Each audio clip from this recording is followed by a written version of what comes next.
तर माझं नाव चर्चेत आलं नाही. ऐनवेळी शेवटी राजकारण आहे आणि आता ही निवडसुद्धा नेतेमंडळीच्या सर्व शाहू आघाडी परिवर्तनचे सगळे नेते एकत्र बसलेत. त्यांनी विचार करून नाव दिलं, त्याला सगळ्या बोर्डानं पाठिंबा दिला आणि ही बिनविरोध निवड झालेली आहे.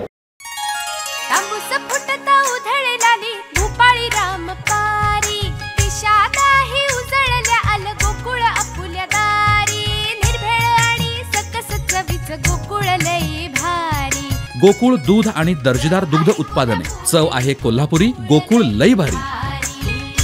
आपल्यासोबत आहे ज्या संचालकाचं नाव गेल्या 8 दिवस गाजत होतं गोकुळच्या अध्यक्षपदावर, ते शशिकांत पाटील तुळेकर आपल्यासोबत आहेत. सर, काय सांगाल, गेल्या या 8-10 दिवसांमध्ये ज्या घडामोडी घडल्या त्यामध्ये तुमच्या नावावर शिक्कामोर्तब झाला, अशा जोरदार चर्चा सुरू होत्या?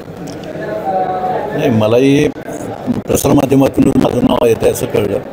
मी सुरुवातीला प्रसारमाध्यमातून जे नाव आलं, मला सर्व मीडिया, छायाचित्रकार, पत्रकार आणि मला सहकार्य केलं. माझं नाव आल्यामुळं मी चर्चेत राहिलो, त्याबद्दल सर्वांचं मनपूर्वक आभार मानतो. त्यांचं मला फार मोठं सहकार्य लाभलं. शेवटी राजकारण आहे. आता ही संधी वगैरे हे होतं आहे. आता माझं नाव चर्चेत आलं नाही. ऐनवेळी जरी समजा हे नेतेमंडळींनी निर्णय घेतला असला तर तो कसा आहे की सर्व नेतेमंडळी एकत्र बसून निर्णय घेतात. गोकुळमध्ये परंपरा आहे की जे नेतेमंडळी नाव देतात तेच नाव सिलेक्ट होतं आहे. आणि आता ही निवडसुद्धा नेतेमंडळीच्या सर्व शाहू आघाडी परिवर्तनचे सगळे नेते एकत्र बसलेत. त्यांनी विचार करून नाव दिलं, त्याला सगळ्या बोर्डानं पाठिंबा दिला आणि ही बिनविरोध निवड झालेली आहे. त्यामुळे माझं आता काय त्याबद्दल हे नाही.